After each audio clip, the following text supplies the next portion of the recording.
Welcome to the Morning Fix 6.3 Nation FM. My name is Mariam Bishar. Most bankable host Brian Aseli. Asanteni sana for choosing Nation FM 96.3 hashtag Morning Fix. Keep using that hashtag. If you want to say your salams, we're going to be mentioning your names in the next hour. Also, we have some money in the next hour. As we talk about that, we'd like to remind you that most recently we had some protests. And of course, with these protests came so many ideas on ground. The protests were basically it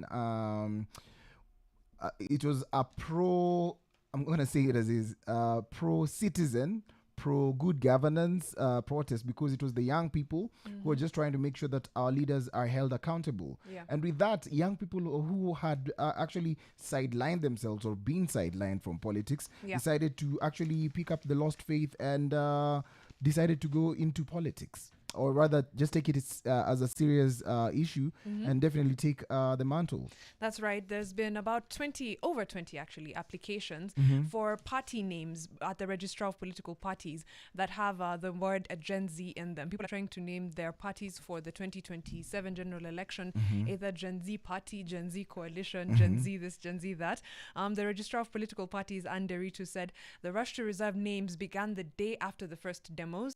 That's when they were held, and at least 20 applications were handled in a span of less than a month. But she explained that so far she's not been able to reserve any party names that have the word Gen Z in them because they violate constitutional principles, especially Article 91(1)(a) of the on the basis of requirements. The requirements are the fact that a political party in Kenya must have a national character, as well as respect the rights of all persons to participate in the political process, including minorities and marginalized groups.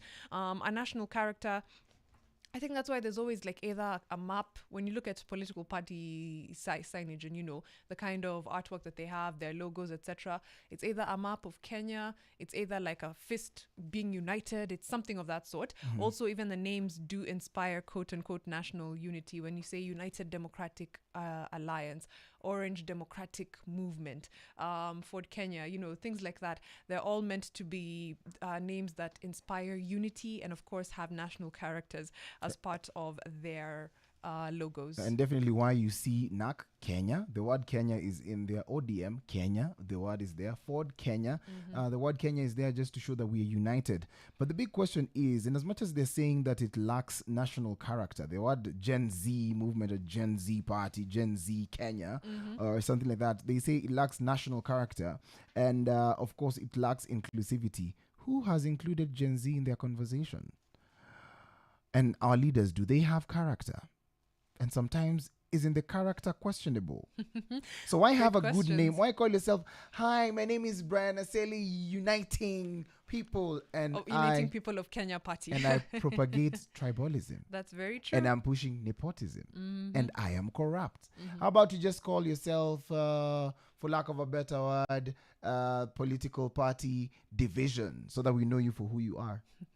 I'm being sarcastic, but it's a good question, somewhere though. in there deep, I feel like in as much as the naming, the registrar is pretty much doing their job by making sure that they get to name political parties with all these characters of national character, inclusivity and stuff like that. I feel like it's high time that we start calling parties what they are.